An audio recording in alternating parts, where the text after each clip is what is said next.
हाँ जी बच्चों, तो ये हमें एक नीट 2025 का पीवाईक्यू दिया गया है, हीट ट्रांसफर वाले चैप्टर से दिया गया है।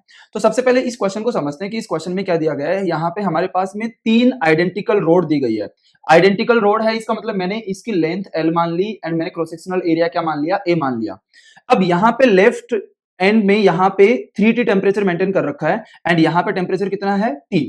एंड ये जो जंक्शन है यहाँ पे T1 टेम्परेचर है एंड ये वाला टेम्परेचर जो है ना, ये T1 नहीं है, ये वाला टेम्परेचर है T2, ये वाला टेम्परेचर T2 है। थर्मल कंडक्टिविटी यहाँ पे 2K, K and 3K, 2K यहाँ पे दी गई है। ठीक है, तो अब इस क्वेश्चन में हमें क्या निकालना है कि जो ये जंक्शन टेम्परेचर है T1 एंड T2, इन दोनों का रेशियो हमें यहाँ पे फाइंड आउट करना है।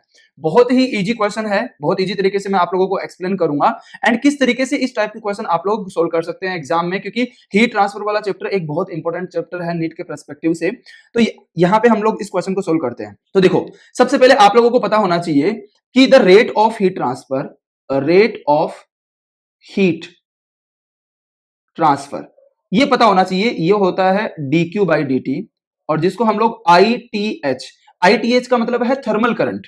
थर्मल करंट क्या होता है, Ka change in temperature divided by, और यहां पे लेंथ लिख देंगे। ओके, ये होता है किसका, थर्मल करंट का फॉर्मूला होता है।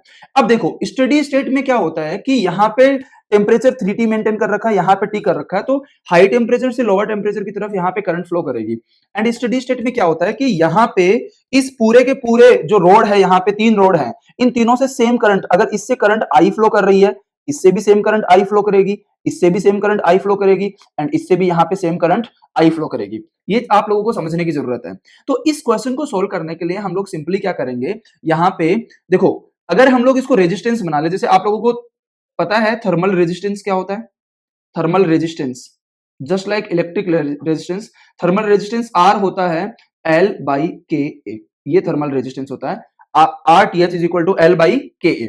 तो हम लोग क्या करते हैं, हम लोग मान लेते हैं कि यहाँ पे ये जो तीनों रोड है इनको इस तरीके से बना लेंगे, इससे क्या होगा कि हमारा क्वेश्चन आसान हो जाएगा। जैसे मान लो ये एक रेजिस्टेंस है, दूसरा रेजिस्टेंस हमारे पास में ये है, तीसरा रेजिस्टेंस हमारे पास में ये है। ठीक है, यहाँ पे टेम्परेचर कितना है 3T, यहाँ पे टेम्परेचर कितना है T, यहाँ पे टेम्परेचर हमने कितना मान लिया T1, यहाँ पे टेम्परेचर कितना है T2। ठीक है, ये वाला रेजिस्टेंस मान लेते हैं R1 है, ये वाला रेजिस्टेंस मान लेते हैं R2 है, ये वाला रेजिस्टेंस मान लेते हैं R3। ठीक, उसी तरीके से इस क्वेश्चन को सोल्व कर सकते हैं जैसे करंट इलेक्ट्रिसिटी में हम लोग क्वेश्चन सोल्व करते हैं।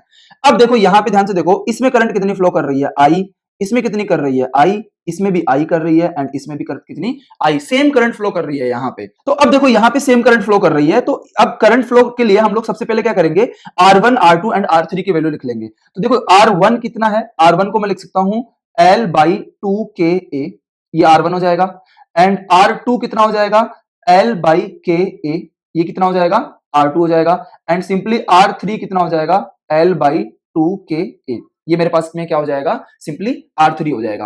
अब ध्यान से देखो, ध्यान से समझो इस चीज को, अगर मैं यहां पे इस R2 को अगर मैं R मान लूं, मतलब ये वाली वैल्यू अगर मैंने R मान ली, तो ये R1 कितना हो जाएगा, क्योंकि बाई 2 है तो ये R बाई 2 हो जाएगा, एंड R3 कितना हो जाएगा R बाई 2, R3 भी कितना हो जाएगा R बाई 2।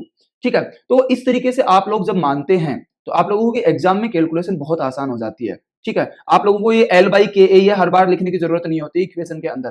तो इस तरीके से हम लोग जब लिखेंगे तो हमारी कैलकुलेशन आसान हो जाएगी। अब देखो ध्यान से समझो, थर्मल करंट का फॉर्मूला क्या है, थर्मल करंट है यहाँ पे KA delta T by L, इसको ऐसे लिख सकते हैं delta T by L by KA, and simply हम लोग लिखते हैं डेल्टा T बाई RTH, ये थर्मल रेजिस्टेंस। ओके, ठीक उसी तरीके से जैसे I is equal to delta V by R लिखते हैं ना, यहाँ पे ये R क्या है, इलेक्ट्रिक रेजिस्टेंस, एंड ये I क्या है, इलेक्ट्रिक करंट है। ठीक इसी तरीके से जो हमारा ये है टेम्परेचर डिफरेंस हो जाएगा, ये RTH हमारा क्या हो जाएगा, थर्मल रेजिस्टेंस, एंड ITH हमारी क्या हो जाएगी, थर्मल करंट। अब देखो R1, R2, R3 की वैल्यू हमने लिख ली, तो यहाँ पे इस रेजिस्टेंस के अक्रॉस करंट क्या लिख सकते हैं, I is equal to 3T minus T1 divided by, ये रेजिस्टेंस R1 कितना है R बाई 2, ये किसके इक्वल होना चाहिए, ये इसके इक्वल होना चाहिए। यहाँ पे क्या लिखेंगे T1 minus T2 divided by resistance कितना है R, सिंपली।